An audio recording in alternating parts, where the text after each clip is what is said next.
Muy buenas noches, queridos hermanos, ¿cómo están? Hoy nos encontramos una vez más en este curso que se llama La vida abundante, la vida de Jesucristo en usted. La verdad que es verdad, este curso es el ABC para todo cristiano, pero veo que nos hace bien, por lo menos a mí, recordar los fundamentos de nuestra fe. Así que estoy maravillado y agradezco a Alejandro y a todos los hermanos encargados de este estudio por haberme invitado a participar de esta lección. Hoy vamos a hablar de la lección número 5, la familia de Dios. Pero, ¿qué les parece si empezamos orando? ¿Eh? Vamos a encomendar al Señor, vamos a pedirle que Él nos guíe para aprender su palabra, ¿sí? Porque esto es palabra de vida, ¿no? Y lo que queremos es que el Espíritu Santo produzca vida en nosotros. Amén. Vamos a orar. Te damos gracias, Señor, por tu amor. Gracias por tu misericordia. Gracias, Señor, porque nos has permitido una vez más encontrarnos a través de este medio, Señor, para aprender más de tu palabra. Espíritu Santo, te pedimos que abras nuestros corazones, nuestras mentes, para poder entender tu palabra, para poder comprender lo que tú nos quieres hablar hoy, en esta noche. Oh Señor, que no caiga en saco roto, Señor, sino que produzca fruto en nuestras vidas. Ayúdanos a vivir, a poner en práctica lo que vamos a aprender en esta noche. Te lo rogamos en el nombre de Jesús, y guía también mis palabras, Señor, para que no sean palabras inútiles, sino tu palabra, Señor, la que bendiga a cada uno de mis hermanos. En el nombre de Jesús. Amén y amén. Bien, como les decía, hoy vamos a hablar acerca de la familia cristiana, ¿sí? Y para esto va a ser necesario que hagamos un pequeño resumen o una síntesis de las lecciones anteriores, porque están todas muy relacionadas.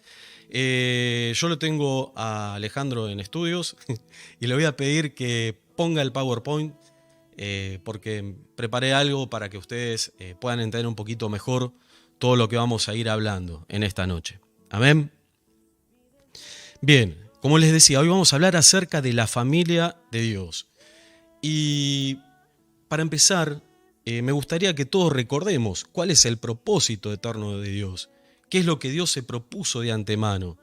Y ese propósito es precisamente tener una familia de muchos hijos semejantes a Jesús. Ese es el propósito eterno de Dios. El hombre fue creado para conocer y servir a Dios como Padre y para también experimentar su amor. Ese fue el propósito de Dios para cada uno de nosotros, para toda la humanidad. En Efesios, le voy a pedir a Ale que ponga Efesios 1, 4 al 5. Recuerden que todas las lecturas bíblicas son de la versión popular, la versión Dios habla hoy. Efesios 1, 4 al 5 dice: Dios nos escogió en Cristo desde antes de la creación del mundo, para que fuéramos santos y sin defecto en su presencia.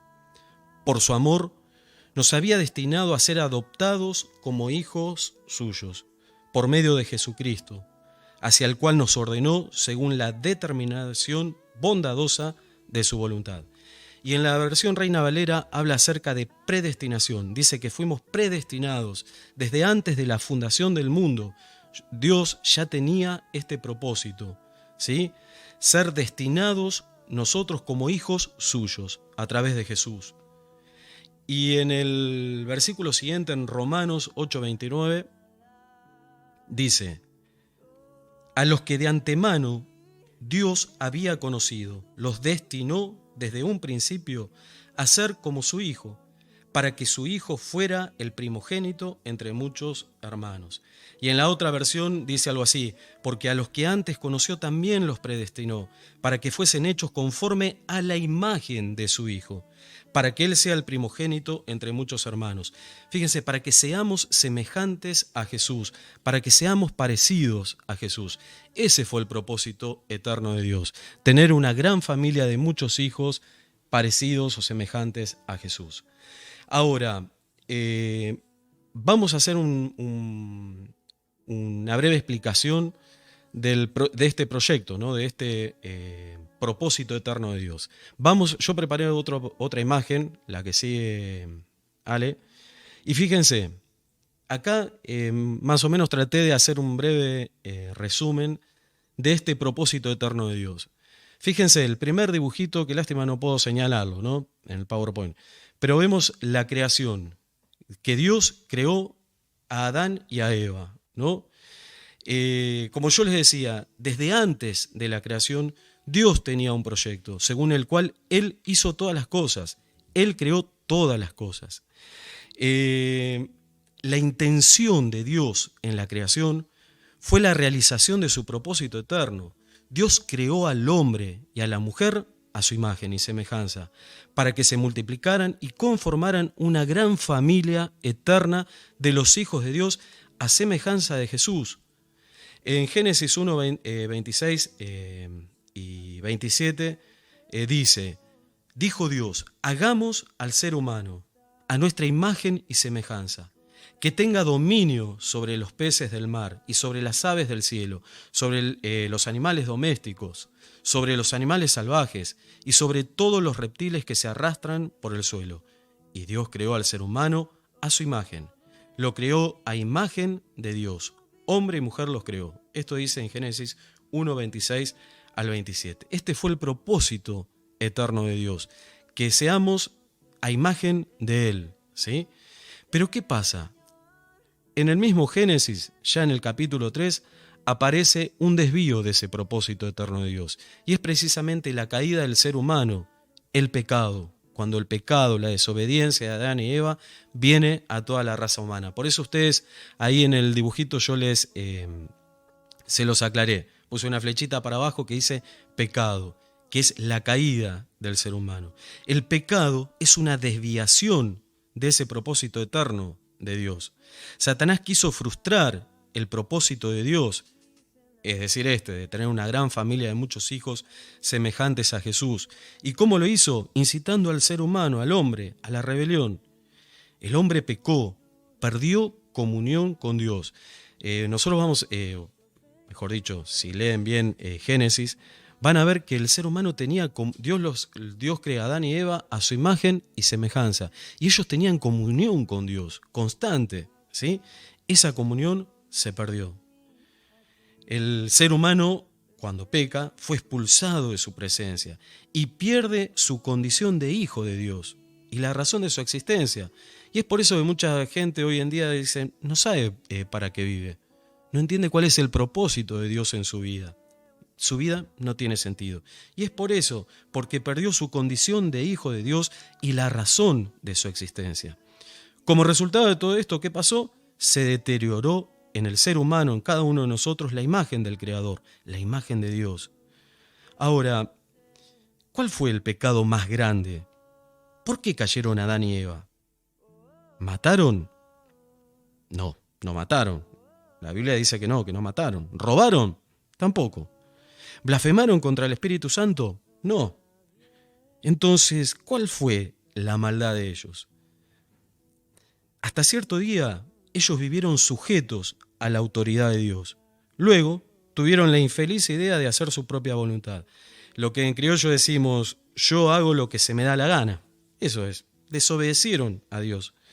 Esas ganas que tengo adentro de hacer lo que a mí me parece son la misma esencia del pecado. Es rebelión contra Dios. Ese es el pecado que predomina en el mundo. Y fíjense que ahí yo marqué bien la distancia, ¿no? Por abajo una línea negra y por arriba una línea amarilla. En la línea amarilla yo puse que ahí está el reino de Dios, ¿no? Y por debajo el reino de las tinieblas, ¿no? Un reino es una comunidad compuesta por dos clases de individuos, el rey que gobierna y los súbditos que están sujetos a ese rey y le deben obediencia. El reino de las tinieblas tiene un rey. Aquí en la Biblia lo denomina príncipe de las tinieblas, que es Satanás. Él es un espíritu mentiroso que engaña a las personas. En cambio, el reino de la luz también tiene su rey, pero este rey es Jesucristo.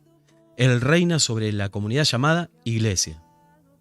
Obviamente, después de Adán, todos nosotros nacimos en este reino de tinieblas. Todo el ser humano, todo el ser humano, la raza humana, está desviado de ese propósito eterno de Dios.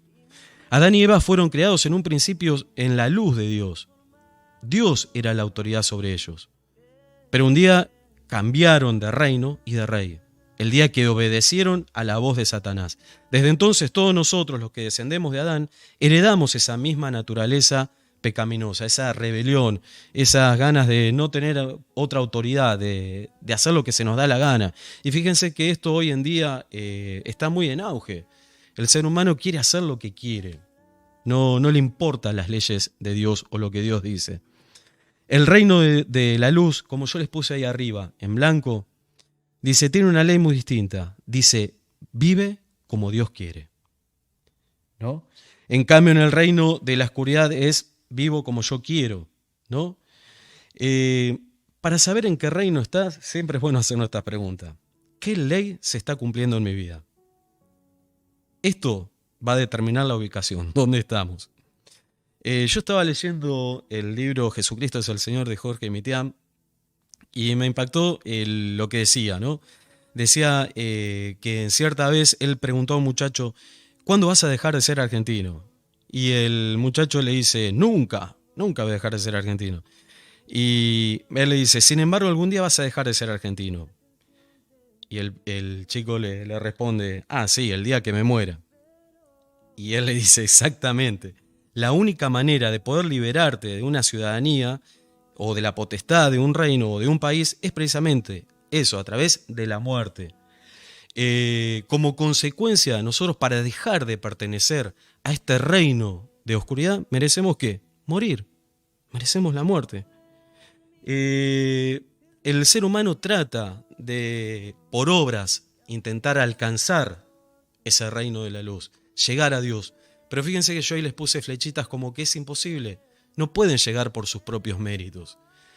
Pero sin embargo Dios tenía un propósito. Ese propósito eterno era enviar a su Hijo Jesús al mundo.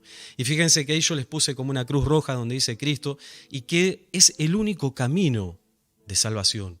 El único camino que nos lleva a la vida eterna. El único camino que nos lleva al reino de la luz. El único camino que nos lleva a cumplir ese propósito eterno de Dios en nosotros y evitar ese camino de destrucción hacia el cual estamos destinados, ¿no? La redención no es el fin del propósito de Dios, ¿no? Porque convertite a Cristo para salvarte del infierno, para ir al cielo. Y es verdad, tenemos que hacerlo, porque si no vamos a ir obviamente al infierno. Pero en realidad la redención, la muerte de Jesucristo en el Calvario, es el medio provisto por la gracia de Dios para que su propósito se pueda cumplir en cada uno de nosotros. ¿Y cuál es ese propósito? Pertenecer a esta gran familia de muchos hijos semejantes a Jesús. La muerte y resurrección de Cristo no tiene como objetivo único salvarnos del infierno, sino hacernos hijos de Dios. Restaurar en nosotros, en cada uno de nosotros, la imagen de Dios y lograr que sus hijos conformen una sola familia. Amén, hermanos. El objetivo final de Dios no es ser el creador de todo. Tampoco el objetivo final de Él es ser el salvador de cada uno de nosotros, sino ser el padre, el papá de una familia de muchos hijos semejantes a Jesús. Amén. Entonces, ¿cómo podemos entrar al reino de Dios? Y le voy a pedir a Ale que pase a la siguiente imagen, ¿no? En Juan 3:3 dice Jesús, le dice a Nicodemo, de cierto te digo, que el que no naciere de nuevo no puede ver el reino de Dios. El que no naciere de nuevo no puede ver el reino de Dios. Tenemos que nacer de nuevo. Y acá vamos a recordar un poco lo que vimos en la lección número 1, cuando Alejandro nos enseñó sobre el nuevo nacimiento y la nueva vida.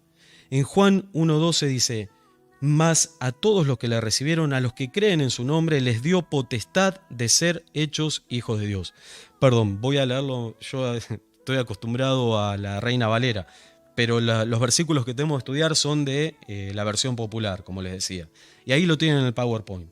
Pero a quienes lo recibieron y creyeron en Él, les concedió el privilegio de llegar a ser hijos de Dios. Fíjense, a los que le recibieron y creyeron en Él. No basta solo con creer, sino recibir a Jesús como nuestro Señor y Salvador. Estaba recordando que en Efesios 2:8, lo busqué recién, dice, porque por gracia sois salvos, por medio de la fe, y esto no de vosotros, pues es don de Dios, no por obras para que nadie se gloríe. Fíjense, es un don de Dios, es un regalo de Dios. Y los regalos, ¿qué tenemos que hacer con un regalo? La única forma es, o lo recibís, contento, alegre, feliz, o lo rechazás. Otra no hay. No podés pagar un precio por un regalo, porque si no, no sería un regalo. Pues precisamente esto es lo que dice este versículo. El versículo, a quienes lo recibieron y creyeron en Él. No, nosotros lo que tenemos que hacer para ser hijos de Dios, para nacer de nuevo, es creer, como bien dice este versículo, pero también recibir. Fíjense, Ale nos había explicado muy bien y nos había mostrado en la página 2 del libro que había unos dibujitos que yo se los puse en el PowerPoint también para facilitar la comprensión, porque me estaban comentando que no todos tienen el libro. Sería bueno que lo compremos. Y aquellos hermanos que ven que no pueden, sería bueno que hablen. Hay suficientes ejemplares, ¿no, ¿vale? Tenemos suficiente, así que sería bueno que hablen. Lo importante es que lo tengamos. Ya les digo, este estudio, yo estaba viendo que es el ABC para alguien que recién comienza en esta nueva vida cristiana. Pero me doy cuenta que es elemental, fundamental para nosotros, porque nos ayuda a afianzar nuestra fe, a entender bien en qué creemos, ¿no? Así que ya les digo, muy valioso, es muy bueno que lo tengamos cada uno de nosotros este libro, ¿sí? Es por eso que yo quise escanear algunos dibujitos o puntos que me parecieron importantes del libro para que todos lo puedan entender hoy. Pero por favor, cómprenlo, ¿eh? Y si no pueden, ya les digo, hablen con el pastor, hablen con Alejandro y vamos a ver la forma de que cada uno lo tenga. Seguimos. Yo les estaba diciendo que en la página 2 de este libro tenían ese dibujito, ¿no? Y dice, ¿cuál de estos enfermos tendría mayores posibilidades de reponerse, ¿no? Y ahí tienen bien clarito. Un médico que dice, este remedio lo sanará. Un enfermo le dice, le creo, doctor, pero no lo tomaré. El otro, no moleste. Y el otro dice, démelo a mí, doctor. ¿Cuál de estos enfermos tendría mayores posibilidades de reponerse? Claro que sí, el último, el C, ¿no es cierto? ¿Por qué? Porque creyó y recibió. Lo mismo pasa con nosotros. Nosotros tenemos que aceptar ese remedio que Dios se propuso, ¿no? Y es recibir a Jesús como nuestro Salvador y Señor, ¿sí? En la página 4 también había otro dibujo muy, muy bueno, que ahí también se los puse, ¿no? Y dice, ¿cuál de las siguientes personas llegó a ser hijos de Dios, ¿no? Y ahí tenemos uno que dice, soy un hijo de Dios porque no hago mal a nadie. Otro, el B, dice, somos hijos de Dios porque vamos siempre a la iglesia. El otro sale del agua bautismal y dice, ahora soy hijo de Dios porque me bauticé. Y la última dice, soy una hija de Dios porque recibí a Jesús como mi Señor y Salvador. ¿Cuál de estas personas creen que llegó a ser hijo de Dios? Claro que sí. La mujer que dice, soy una hija de Dios porque recibí a Jesús como mi Señor y Salvador. Hermanos, esto es lo que nosotros tenemos que hacer para nacer de nuevo. Creer y recibir ese regalo para ser hijos de Dios, ¿no? Ahora, ¿cuáles son las características que pertenecen a un hijo de Dios? Pasamos a la siguiente imagen. Y ahí las tenemos. La primera característica es el arrepentimiento, que Ceci nos enseñó en la lección número 2. La otra característica es la fe, lo que Diego nos enseñó en la lección número 3. Y la tercera característica es la obediencia, lo que Dani Quintana nos enseñó en la lección número 4. ¿Sí? Vamos a hacer un breve repaso entonces del arrepentimiento. Pasamos a la siguiente imagen. La primera característica, yo les decía, es el arrepentimiento.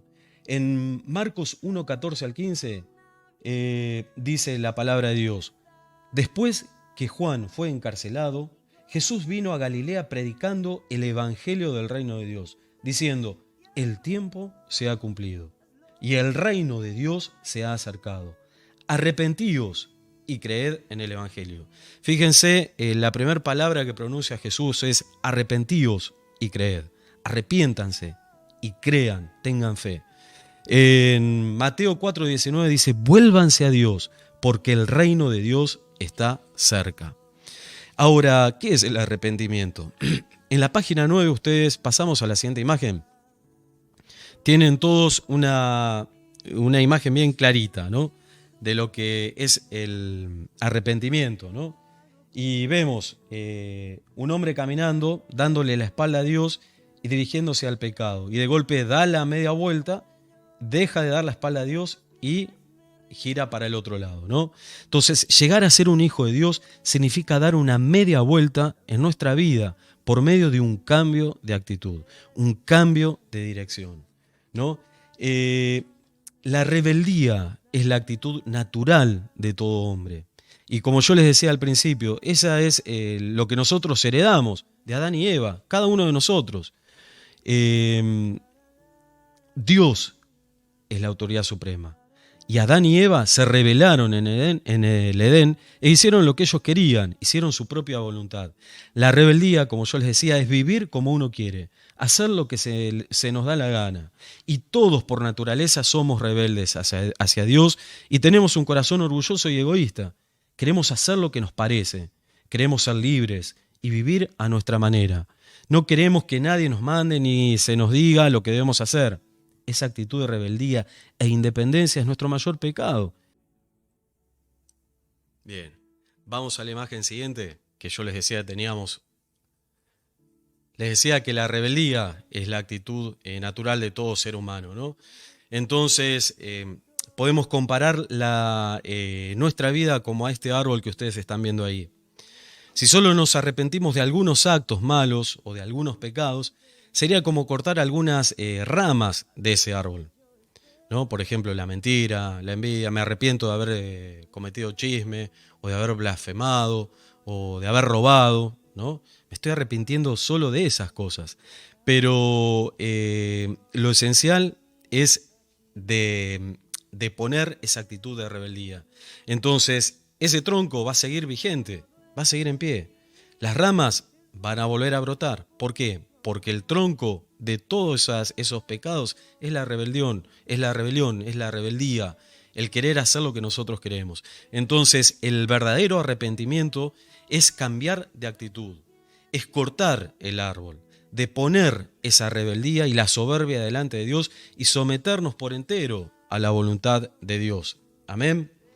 En la página 13, Ceci nos había explicado clarísimo, ¿no? Y teníamos en el punto 22, la pregunta 22, ¿no?, que dice así: el arrepentimiento no es solo sentir pesar por cometer un pecado, sino además mostrar una vida distinta. Fíjense, si usted está arrepentido, ¿qué debe sentir por sus pecados? La respuesta todos ahí la tenían, es sentir pesar. Pero nuestra vida tiene que ser como distinta, ¿sí? Entonces, tenemos que cambiar nuestra manera de pensar y cambiar nuestra actitud, deponiendo esa actitud de rebeldía. Ese es el verdadero arrepentimiento. Amén. Ahora, dijimos que la segunda característica, pasamos a la siguiente, del Hijo de Dios, es precisamente la fe y el perdón, ¿no? En Hechos 10:43 dice que todos los profetas habían hablado ya de Jesús y habían dicho que quienes creen en Él reciben por medio de Él el perdón de los pecados. Un hijo de Dios es una persona que recibe al Señor Jesús, como dijimos hace un ratito, ¿no? Recibe ese regalo de Dios. ¿Y cómo lo recibe? Con arrepentimiento, como dijimos recién. Y la otra característica es con fe, creyendo. La Biblia dice que sin fe es imposible agradar a Dios. Y en Hechos 16:31 dice, cree en el Señor Jesucristo y serás salvo. Es decir, por medio de la fe. La fe es una característica esencial en cada uno de nosotros, en los hijos de Dios, ¿no? Como yo les decía hace un rato y pasamos a la siguiente imagen. Fíjense, Dios es santo y el hombre, el ser humano, es pecador. Hay un gran abismo que nos separa. El hombre está tratando continuamente de alcanzar a Dios y la vida en abundancia y cruzar este abismo de separación mediante sus propios esfuerzos. ¿Cuáles pueden ser estos esfuerzos? Puede ser la religión. La religión no nos lleva a Dios. La moral, la filosofía, las buenas obras, qué sé yo, hay tantas cosas por las cuales el ser humano trata de acercarse a Dios. Sin embargo, nada de esto nos acerca a Dios. En cambio, pasamos a la siguiente imagen. Dios sí hizo todo lo necesario. Él cruzó ese abismo que nos separaba de Él al enviar a Jesús, a su Hijo, Jesucristo, a morir en la cruz en nuestro lugar. Jesucristo es la única provisión de Dios para el pecador. Él murió en nuestro lugar, Él ocupó el lugar que nosotros teníamos que ocupar. En Romanos 5:8 dice, mas Dios muestra su amor para con nosotros en que siendo aún pecadores, Cristo murió por nosotros. En 1 Corintios 15:3-6 dice que Él resucitó. Cristo murió por nuestros pecados, fue sepultado y resucitó al tercer día conforme a las Escrituras. Juan 14:6 dice que Él es el camino, la verdad y la vida, y que nadie puede ir al Padre sino por Él. Jesús es el único camino que nos lleva a Dios, al Padre. Como muchos suelen decir que todos los caminos conducen a Roma, pues acá no se aplica, no todos los caminos conducen a Dios. Jesús es el único camino que nos lleva a la verdad, a Dios, al Padre. Dios cruzó el abismo que nos separaba de Él al enviar a su Hijo Jesús a morir en la cruz en nuestro lugar. Amén. Ahora pasamos a la siguiente imagen. En Isaías 53:3-6, me gustaría, lo voy a buscar, porque la verdad que me impacta este pasaje. 53, 3-6. Dice, despreciado y desechado entre los hombres, varón de dolores, experimentado en quebranto, y como que escondimos de él el rostro fue menospreciado y no lo estimamos. Está hablando de Jesús este pasaje. Ciertamente llevó él nuestras enfermedades y sufrió nuestros dolores, y nosotros le tuvimos por azotado, por herido de Dios y abatido. Verso 5 dice, mas él herido fue por nuestras rebeliones, molido por nuestros pecados. El castigo de nuestra paz fue sobre él, y por su llaga fuimos nosotros curados. Amén. El castigo de nuestra paz fue sobre él, y por su llaga fuimos nosotros curados. Verso 6 dice, todos nosotros nos descarriamos como ovejas, cada cual se apartó por su camino, mas Jehová cargó en él el pecado de todos nosotros. Es impactante esto. Dios cargó en él, en Jesús, el pecado de todos nosotros. Todos nuestros pecados fueron clavados en esa cruz del Calvario. Jesús ocupó el lugar que nosotros teníamos que ocupar. Y fíjense, dice que sin muerte, dice la palabra de Dios, no hay remisión de pecados, no hay perdón de pecados, ¿no? Y como yo les decía recién en el ejemplo, la única forma de dejar de pertenecer a este reino es muriendo a esta nacionalidad, como les decía el ejemplo que había dado Imitián, ¿no? Entonces, y esa muerte la cumplió Jesús. Él murió ocupando nuestro lugar, para que nosotros podamos tener vida y vida en abundancia, para que nosotros podamos volver a cumplir ese proyecto eterno de Dios, de ser hijos de Él, y que Él sea nuestro Padre, y tener una gran familia de muchos hijos semejantes a Jesús. Amén. En la página 19 teníamos un dibujo muy bueno, muy importante, que quizás resume todo lo que Diego nos había enseñado en esta oportunidad, ¿no? Y dice que, dice así, yo ahí se los escaneé también para que lo puedan ver aquellos que no tienen sus libros, pero el que lo tiene, vaya al libro, página 19. Dice, Cristo murió por usted para el perdón de todos sus pecados. ¿Qué carga lleva la persona del dibujo A? En el dibujo A, ¿qué ven?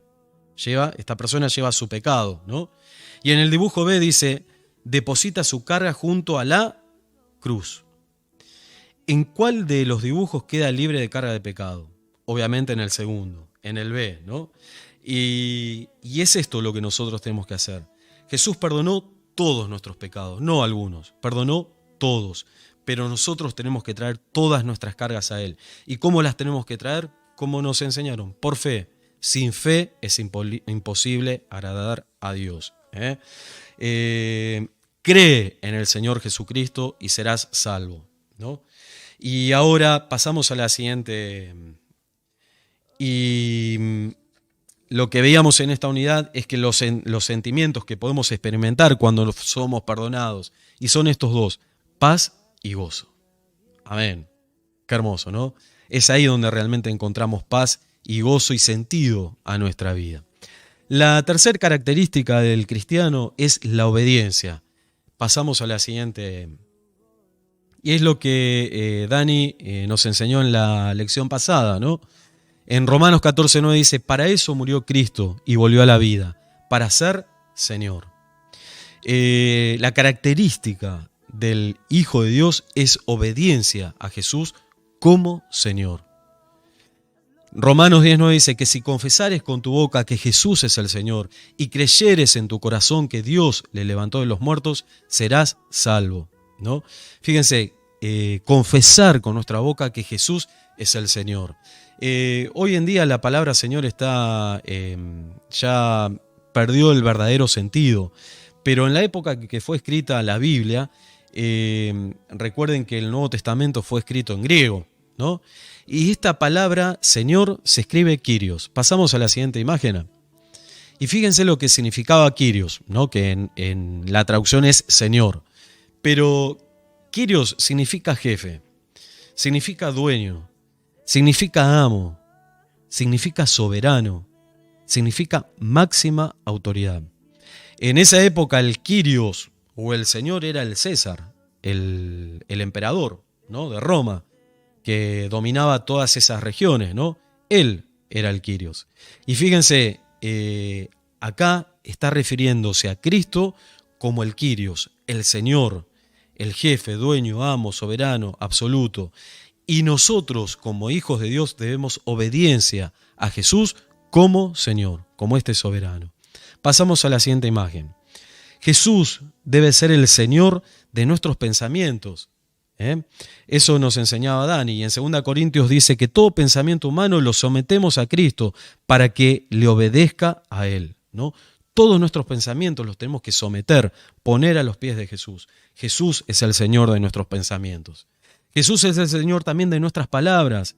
La Biblia dice que de lo que abunda en el corazón habla nuestra boca, Mateo 12:34.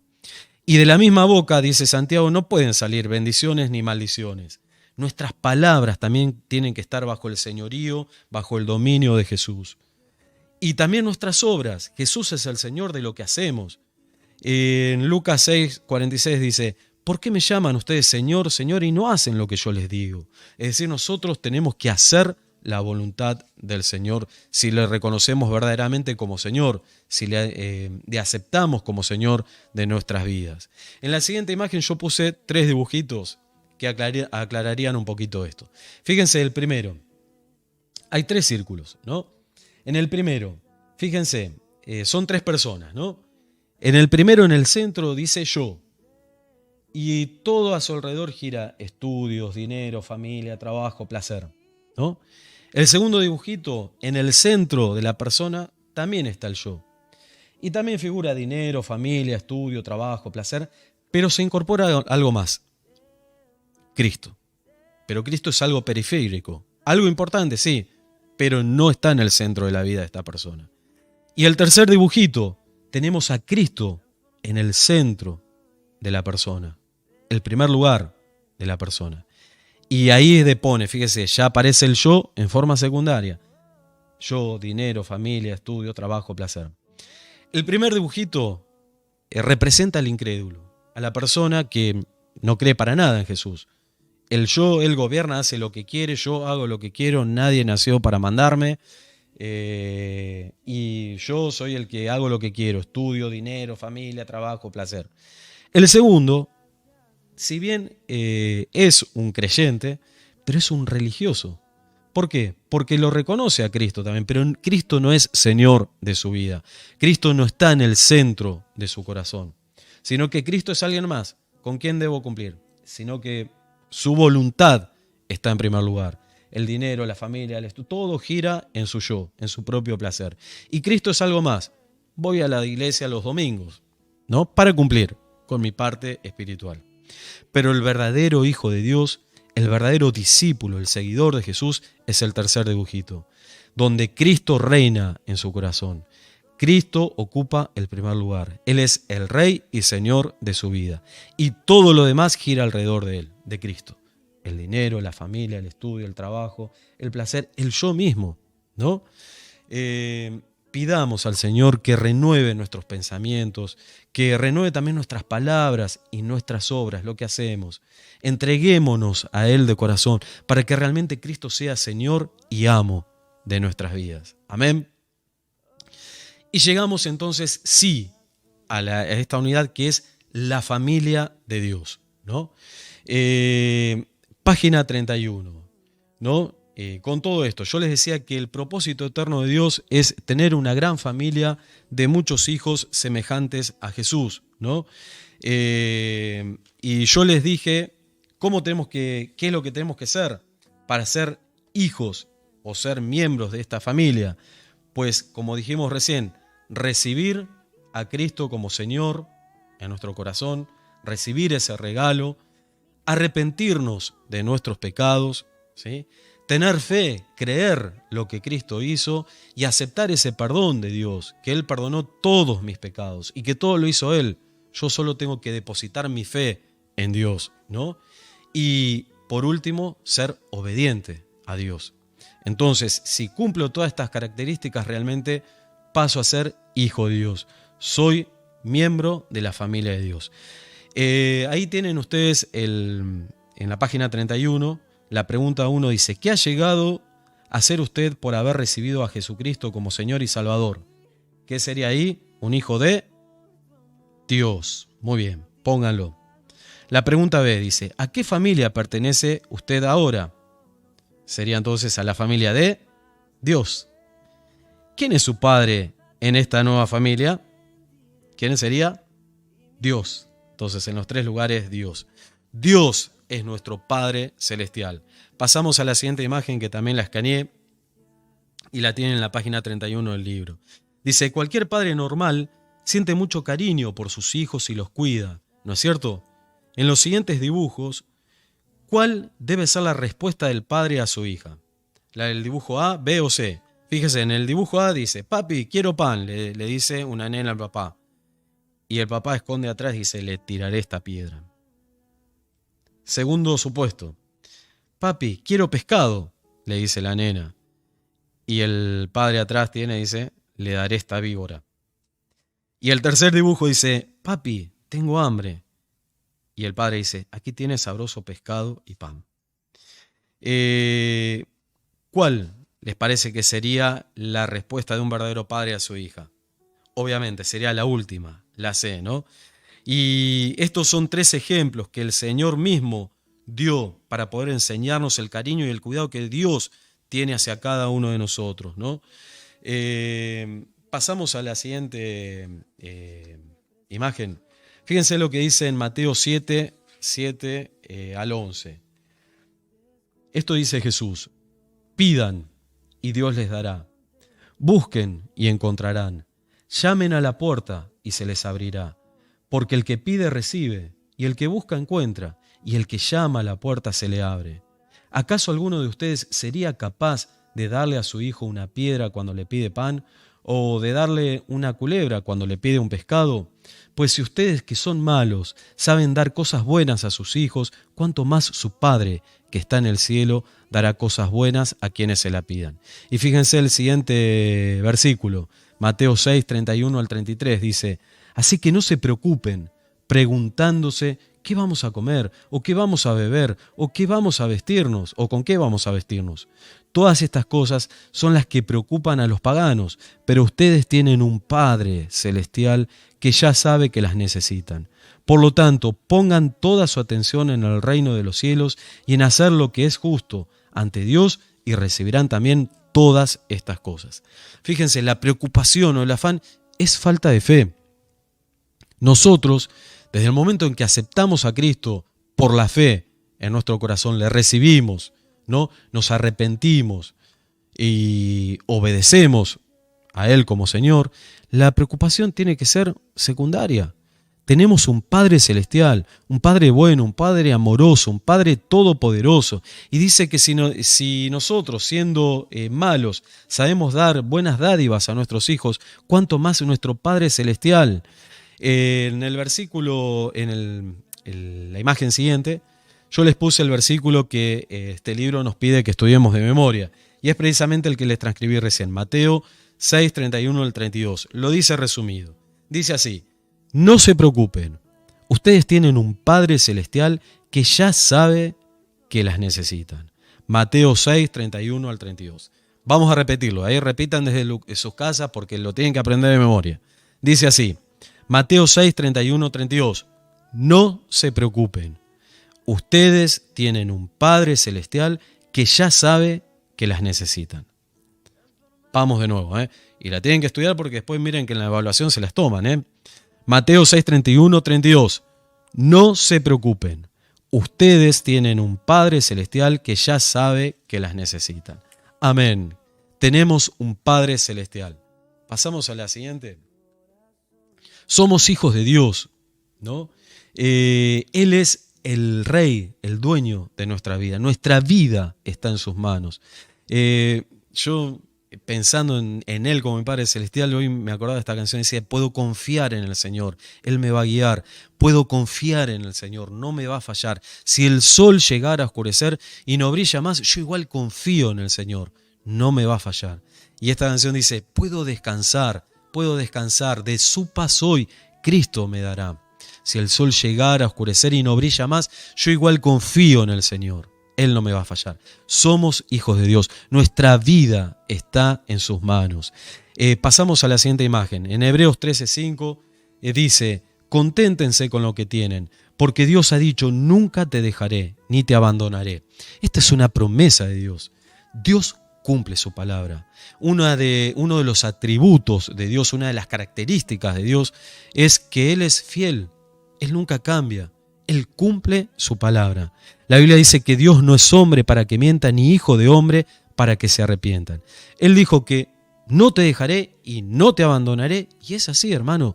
Confiemos. Él es nuestro Padre celestial, tu papá celestial. Él nunca te va a dejar. Él nunca te va a abandonar. No tenemos por qué preocuparnos de las cosas materiales que necesitemos, porque Él va a suplir todas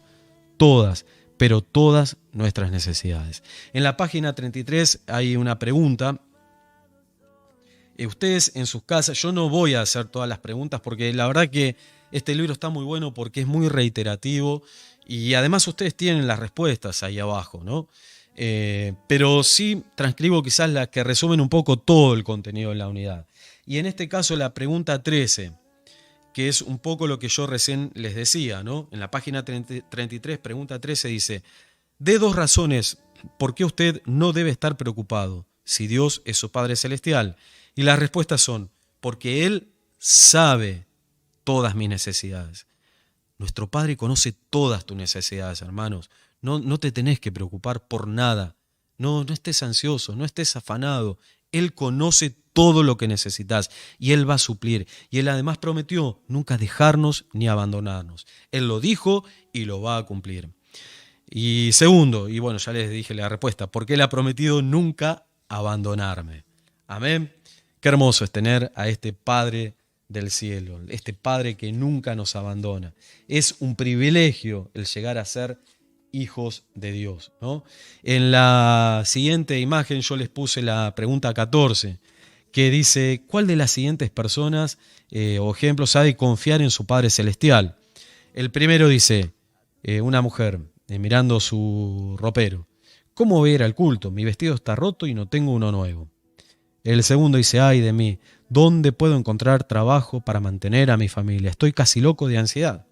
Y el último, fíjense, unos padres que tienen en su lecho de enfermedad a su hijo, dice, Está grave nuestro hijo, pero no perdamos la calma. Vamos a pedir al Señor por él. En las manos de Dios estará seguro. ¿Cuáles de estas personas sabe confiar en su Padre Celestial? Obviamente, la tercera, ¿no? Hermano, eso es lo que tenemos que hacer. Confiar en nuestro Padre Celestial. Creer que Él nos ama y Él nos va a dar lo mejor para nosotros. Él va a suplir todas, pero todas nuestras necesidades. Como decíamos, el proyecto del eterno de Dios es tener una familia, una gran familia de muchos hijos semejantes a Jesús. Pero obviamente, en la familia de Dios no solo tenemos un padre, sino que también tenemos hermanos. Vamos a la siguiente imagen. ¿Quiénes serían nuestros hermanos? Nuestros hermanos, según la Biblia, son todos los que recibieron a Cristo como Señor y Salvador. Es decir, esta familia está compuesta no solo por nuestro Padre Celestial, sino por nuestro prójimo, nuestro hermano. Y nuestro hermano es aquel que, como nosotros, aceptó y creyó en Jesucristo como Señor y Salvador de su vida y se arrepintió de todos sus pecados, ¿no? Reconociéndole, como yo recién decía, como Señor de su vida, Señor de sus actos, de sus pensamientos, de sus obras, ¿no? Y de su boca, de lo que dice. En Juan 15:12 hay un mandamiento, y lo puse en la siguiente imagen, y dice este mandamiento. Mi mandamiento es este, que se amen unos a otros como yo los he amado a ustedes. Juan 15:12. Según este mandamiento, ¿qué actitud debemos tener entre nosotros como hermanos en Cristo? ¿Cuál sería? Exactamente, una actitud de amor, ¿sí? En la página 35 tenemos en la página, la pregunta 24 y 25. Vamos a responderla juntos. Dice, Jesús dijo que debemos amar como Él ama a todos, no solamente a los que nos son agradables. Entonces, ¿a quiénes de los siguientes hermanos debemos amar? La pregunta A dice, ¿solamente a los que nos son agradables y no a los desagradables? B, ¿solamente a quienes nos tratan bien y no a quienes nos tratan mal? Y la última opción dice, a todos, incluso a los no gratos. ¿Cuál les parece que será la respuesta? Claro que sí, la última, la C. Bien, la siguiente pregunta, la 25, dice, ¿quiénes son nuestros hermanos? Y la segunda pregunta, ¿qué actitud debemos tener con respecto a nuestros hermanos en Cristo? ¿Cuáles serían las respuestas? La tenemos ahí, ¿no? Nuestros hermanos son todos los hijos de Dios. ¿Y qué actitud debemos tener respecto a nuestros hermanos en Cristo? Una actitud de amor. En la pregunta 27, demos vuelta a la página, vamos a ver que hay una lista que contiene ejemplos, no solo materiales, sino espirituales, de cómo compartir en amor con un hermano. Me interesaría que las resaltemos, por eso se los puse ahí también en el visual. Esta lista dice, A, ayudarlo cuando esté necesitado. B, contarle malas noticias para desanimarlo. C, contarle buenas noticias para animarlo. D, criticarlo por su manera de vivir. E, perdonarlo aunque nos haya ofendido varias veces. F, pasar la mañana cuidando a los hijos de una madre atareada. G, ayudar a un padre de familia en su búsqueda de trabajo. Fíjense, estos son distintos ejemplos que podemos compartir demostrando amor hacia nuestro hermano. Ustedes elijan la respuesta, obviamente. Las que serían correctas serían la A, la C, la E, la F y la G, ¿no? Pero hay muchos más. Y Jesús es nuestro ejemplo de amor. Veamos en la siguiente imagen, yo les puse 1 Juan 3:16, que dice, conocemos lo que es el amor, porque Jesucristo dio su vida por nosotros. Así también nosotros debemos dar la vida por nuestros hermanos. Jesús es nuestro ejemplo de amor. A Él debemos imitar. Y dice que el propósito eterno de Dios es que seamos parecidos a Jesús, tener una gran familia de muchos hijos semejantes a Jesús. Y Jesús dijo también, ejemplo os he dado para que como yo os he hecho vosotros, también hagáis, ¿no? Entonces, Él es nuestro ejemplo. Y para terminar, me gustaría ponerles un desafío, o mejor dicho, dos desafíos para poner en práctica en esta semana. Y se los anoté en la siguiente imagen. Vamos a ponerla y dice así. Fíjense, cada vez que te enfrentes a un problema en esta semana, te invito a recordar, tu Padre Celestial sabe tu necesidad, conoce tu necesidad. Pedí con confianza su protección y su ayuda. Esto vamos a ponerlo en práctica en toda la semana. Yo no sé, hermano, por qué situación estás atravesando, pero bueno, frente a cada situación que te toque atravesar, recordá, tenés un Padre Celestial. Él prometió no dejarnos huérfanos. Él es nuestro Padre y está con nosotros siempre. Prometió nunca dejarnos, nunca abandonarnos. Y Él va a suplir nuestra necesidad, sea cual fuere. Entonces depositemos toda nuestra confianza en su protección y en su ayuda. Y el segundo punto que me gustaría para poner en práctica esta unidad, o el desafío que les doy, es hagamos todo lo posible para realizar algo concreto, algo que demuestre el amor que le tenemos a nuestros hermanos. Yo te propongo que elijas ponete en oración en esta semana y el Espíritu Santo te va a guiar, ¿no? Y hace algo concreto, pensá en algún hermano o hermana, alguien a quien puedas expresarle tu amor hacia él, ¿no? Para poner en práctica. Dice que debemos amarnos unos a otros como Él nos amó. Y hay muchas formas. Ahí dimos ejemplos que no es solo son ayudas materiales, sino también ayudas espirituales que podemos darle. Una palabra de aliento, pensá en algo y trata de ponerlo en práctica. Eso me gustaría como desafío para aplicar esta unidad. Y bueno, ahí yo les puse la evaluación que ustedes tienen que completar. Todos los tienen en sus cuadernos. Pero aquellos que no lo tienen, ahí en pantalla la tienen. Saquen una foto ahora a la pantalla y ahí tienen la prueba para completar. Esa es la que tendrían que responder como evaluación de esta unidad. No vamos a dar las respuestas. La idea es que ustedes, en base a lo que hemos visto y tienen ahí, puedan contestar. Sin embargo, vamos a agregar dos preguntas adicionales más. La primera a esta evaluación va a ser, que ustedes me gustaría la respondan. La pregunta, ¿cuál es el propósito eterno de Dios? ¿Cuál es el propósito eterno de Dios? La responden y la incorporan también ahí en la evaluación. Y por último, nos pedían nuestros directores, Ale y Ceci, que sería bueno que empecemos a incorporar alguna pregunta relacionada a la Biblia. La pregunta que se me ocurrió que podemos responder en esta semana sería, en relación a la Biblia, ¿qué es el Antiguo Testamento? ¿Y qué es el Nuevo Testamento? Y lo completamos ahí. Nos decían ellos que sería bueno que a partir de ahora pongamos preguntas en relación a la Biblia para conocer la Biblia, la palabra de Dios. Más que nada porque este curso está destinado a personas que en principio no conocen, ¿no? O están recién iniciando sus pasos en la vida cristiana. Bueno, queridos hermanos, con esto ya los dejo. Les deseo las más ricas bendiciones del Señor en su vida. Que el Señor nos ayude a poner en práctica esto. Recordemos que somos miembros de la familia de Dios.